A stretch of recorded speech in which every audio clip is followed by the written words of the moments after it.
ქრისტე აღდგა. ქრისტე აღდგა. ქრისტე აღდგა. დღეს არის შაბათი. 3 მაისი საეკლესიო კალენდრით დღეს არის 20 აპრილი. და დღეს არის ხსენება მეზვერე ზაქესი. მეზვერე ზაქე, რომელიც შესახებაც ჩვენ ყოველი დიდმარხვის წმინდა დიდმარხვის დაწყების წინ საუბრობთ ხოლმე, როგორ ავიდა ზაქე ხეზე და როგორ დაინახა უფალი იქიდან. თუმცა ჩვენ გვისაუბრია მეზვერე ზაქეზე, ეს დღეს ყოფილა შაბათი, ეს 20 აპრილი, დღეს არის კალენდარული ხსენება მისი და ეს არის 73-მე საუბარი. თუმცა ესე იგი, მეზვერე ზაქის შესახებ ძალიან თითქმის არაფერი არ არის ცნობილი ამ 73-მე საუბარში, მე ეს მithქვამს, ერთადერთი რომ პალესტინა, ესე იგი კესარია, ქალაქ კესარიის, პალესტინის ქალაქ კესარიის ეპისკოპოსი იყო ეს ვიცით და მეტი ცნობები არ შემოგვენახა და მე უნდა გაჩვენოთ დღეს ხატი, რომელიც არ მქონდა მაშინ, როდესაც ვისაუბრეთ, აი ესეთი ხატია. აი ესეთი ხატია. ესე იგი ჩაბრძანებულია შიგნით, ეს დიდი სანაწილე რო არის შუაში ვარსკვლავის ფორმის, აქ არის კვილი, ზემოთ არის მისი სხეულის წმინდა ნაწილი და ქვემოთ კუთხეში არის მისი საფლავიდან პატარა ნამცეცები. ეს სხეულის ნაწილიც არ ქონა მაშინ ეს თვალე, აი ხეზე როგორ არის ასული და ეგ მაცხოვარი როგორ შეჩერდა ამ ხესთან, ლეღვის ხე იყო ეს. და მეზვერე ზაქეზე შემიძლია გითხრათ ის, რომ რაც კი მithქვამს, მაგრამ კიდევ ერთხელ მინდა მოგახსენოთ, რომ როგორ ჩანს ვავჩვენ სხვა შემთხვევებიც, მაგრამ ის რომ სახარებაში არის ამ მოხსენებული და ესეთი ადგილია გათმობილი თავისი საფრთხისმეტყველო ახსნით, ეთყობა ეს ძალიან მნიშვნელოვანია, ეთყობა კი არა ნამდვილად, მაგრამ ფაქტიურად აი ზაქეს შემთხვევაში ამან განსაზღვრა ყველაფერი ზაქეს პიროვნებას. ამიტომ სავარაუდოდ როდესაც მოგვიწევს კიდევ ერთხელ აი ამ მეზვერისა და ფარისევლის კვირის წინ არის ზაქეს ხსენება, ამით იწყება დიდი წმინდა მარხვა, ალბათ კიდევ ერთხელ ვისაუბრებთ ზაქეზე, აი ზაქეს ხეზე ასulis ღვთისმეტყველებაზე, ალბათ ეს მომავლის საქმე გვაქვს დარჩენილი. დღეს კი მე მინდა გადავიდე შემდეგ წმინდაზე, იმიტომ რომ მეტი არაფერი არ აქვს ზაქის შესახებ, როგორც მოგახსენეთ, მე მინდა შემდეგ წმინდაზე გადავიდე. ეს არის წმინდა მარკელინი თუ მარცელინი, ეს ცსდკ შორის განსხვავება ლათინურში სულ არის. მარცელინი პირველი ეპისკოპოსი ქალაქ ებროდუნუმ, ლათინურად ესეა ძველი სახელი ესე ამ ქალაქის ებროდუნუმ და დღეს ამბრეონ ესე ქვია ამ ქალაქს და ფრანგულად გაჟღერს ესე ამბრო. ეს საფრანგეთში ეს ქალაქი და დღეს არის მისი ხსენება, გარდაცვალების დღე არის და ასევე 5 მაისს საეკლესიო კალენდრით 5 მაისს არის მისი ასევე კიდევ ერთხელ მისი ხსენება ნაწილთა აღმოყვანება. უპირველეს ყოვლისა ეს 374 წელს გარდაიცვალა, 374 წელს გარდაიცვალა და ძალიან დიდი კვალი დატოვა და მის შესახებ წერს წმინდა გრიგოლ ტურელი, მე ხამს აგიკითხავთ, მაგრამ წინასწარ მინდა გითხრათ, რომ ძირითადად ეს ეკლესიის ისტორიაში, ესე რომ ვთქვათ, წმინდანათაც შეირაცხა ორი მიზეზის გამო, ერთი რომ დონატიზმის მოწინააღმდეგე იყო, დონატიზმი და მეორე რომ, აი ხა წაგიკითხავთ, რა სასწაულები აქვს მოხდენილი განსაკუთრებით გარდაცვალების შემდეგ, თუმცა სიცოცხლეშიც.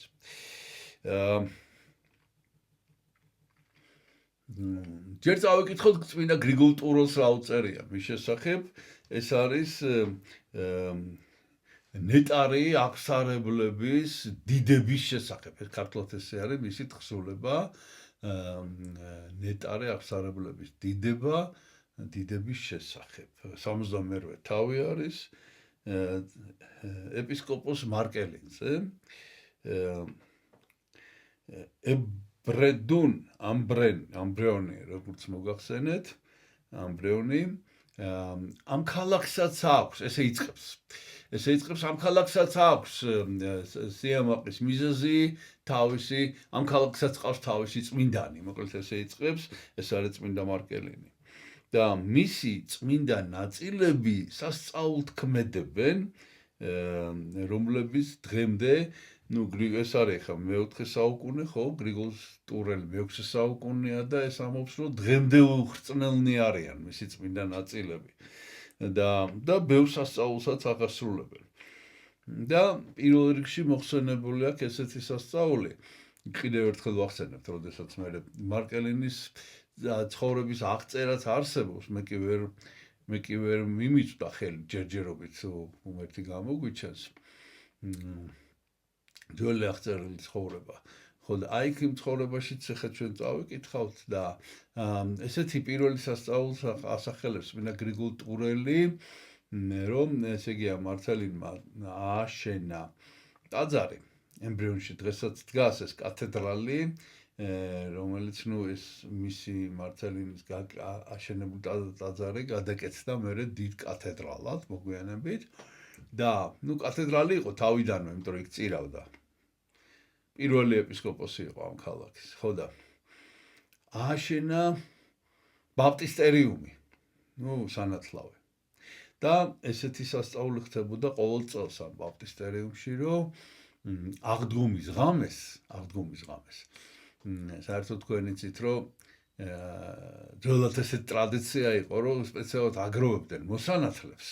კატეხიზაცია, მათ საგანმანათლებლო საქმიანობას, უხსნიდნენ რა არის ქრისტიანობა და ამზადებდნენ და დიდ შაბათს ნათლავდნენ.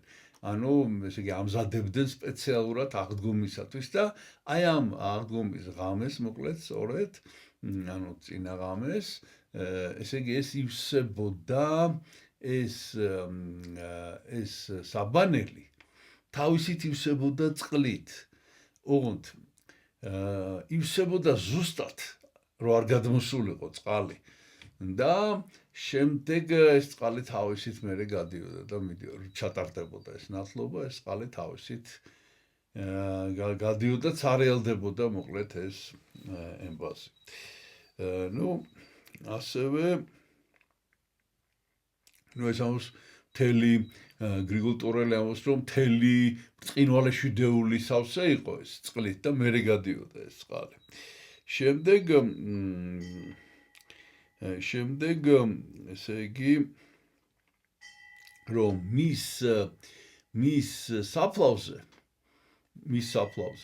კანდელი ენთო ანთებდნენ ხოლმე და ბევრი დღე ზეთის დამატების გარეშე ენთო ეს კანდელი და თუ ისე მოხდებოდა, იყო ესეთ შემთხვევები, რომ ქარი დაუბერავდა და ჩაქრებოდა, თავისით ინთებოდა ხოლმე. და მოკლედ ეს ორი სასწაული აქვს აღწერილი წმინდა გრიგოლ ტურელს. ეხლა ჩვენ გადავიდეთ მისი ცხოვრების აღწერაზე, მასზე კიდე გვაქვს ინფორმაცია. აფრიკიდან იყო წარმოშობით, იყო ბერბერების ტომი ცხოვრობდა, ხალხი იყო ეს ბერბერები ჩრდილოეთ აფრიკაში. ჩვენ გვისაუბრეთ, იმიტომ რომ ნეტარი ავგუსტინე იყო ბერბერი, რომელიც მერე იყო, აი ამ წმინდა მარკელინის მერე მოღვაწეობდა და 313 წელი ეს არის მილანის ედიქტის გამოცხადების წელია, ეს არის კონსტანტინე დიდი იმპერატორი რომში და ეს წმინდა მარკელინი ჩავიდა რომში ჩავიდა ამ აფრიკიდან თავის ორ მეგობართან ერთად, ეს არის დომნინუსი და წმინდა ბიკენტი. ესენი შემდეგ მოგვიანებით ესენი საფრანგეთში გააგზავნეს, შემდეგ მილტიადე იყო მაშინ, ესე იგი უკვე მოგვიანებით რომის პაპი და აი მილტიადესი ალბათ ქართულად, მილტიადესმა მოკლედ ესენი უპირველეს ყოვლისა დაასწრო წმინდა სინოდის ხდომას, რომელიც კონსტანტინე დიდის მიერ იყო მოწვეული, აი დონატიზმის წინააღმდეგ. ეს დონატიზმი ჩვენ ამაზე გვისაუბრია. ეს არის ნუმიდიის ეპისკოპოსი დონატი, ძალიან აქტუალური იყო მაშინ ეს თემა. ესე იგი რაზეა ლაპარაკი, რომ დიოკლეტიანეს დევნის დროს, განსაკუთრებით დიოკლეტიანეს დევნის დროს, სხვადასხვა მიზეზით სასულიერო პირები თანამშრომლობდნენ ეკლესიასთან, ესე იგი ამათ თხოვდნენ განდგომას.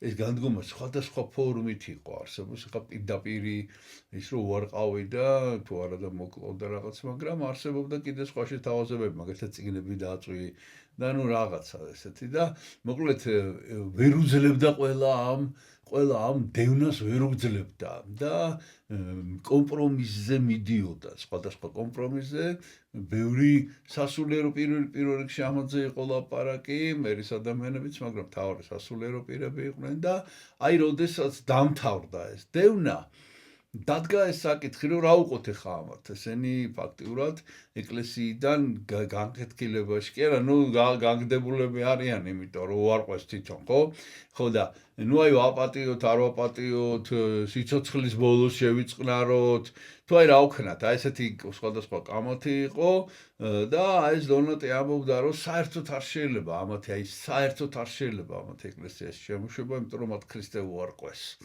და ნუ მოკლედ იყო დიდი შფოთი და განხეთქილება ეკლესიაში ამასთან დაკავშირებით და ნუ სწორი პოზიცია მაინც მოწყალებისკენ გადახრა იყო. რაც ეკლესიამ საბოლოოდ მერე დაადგინა, მოწყალებისკენ გადახრა ნიშნავს იმას, რომ ამათ უნდა ეპიდემია შეასრულონ, დიდი, ესეთი მძიმე ეპიდემია, მაგრამ მიუხედავად ამისა, მაინც სასულიერო პირები უნდა შევიწყნაროთ იმ ხარისხში, რა ხარისხშიც არიან. ეს. მოკლედ, აი ამ მარცელინი და მისი მეგობრები სწორ პოზიციაზე იყვნენ და მოკლედ დაესწრნენ ამ სინოდის ხდომას, სხვათა შორის ეს დონატიზმი რომ დაიწყო, ჯერ კიდევ კონსტანტინე დიდამდე დაიწყო ეს. სანამ კონსტანტინე დიდი უკვე რო ხდებოდა ეს პროცესი, აი მაშინვე იყო მათ მიმართ ეს აგრესია, ხო და კონსტანტინე დიდი ძალიან წუხდა ამის გამო. და გაგრძელდა სხვათა შორის სადღაც მე-6-7 საუკუნემდე, როდესაც ეს მუსლიმანები შემდეგ შემოიჭრნენ და ახალი დევნა დაიწყო ქრისტიანების. შემდეგ ესე იგი ეს რო დამთავრდა აი აქ რომში.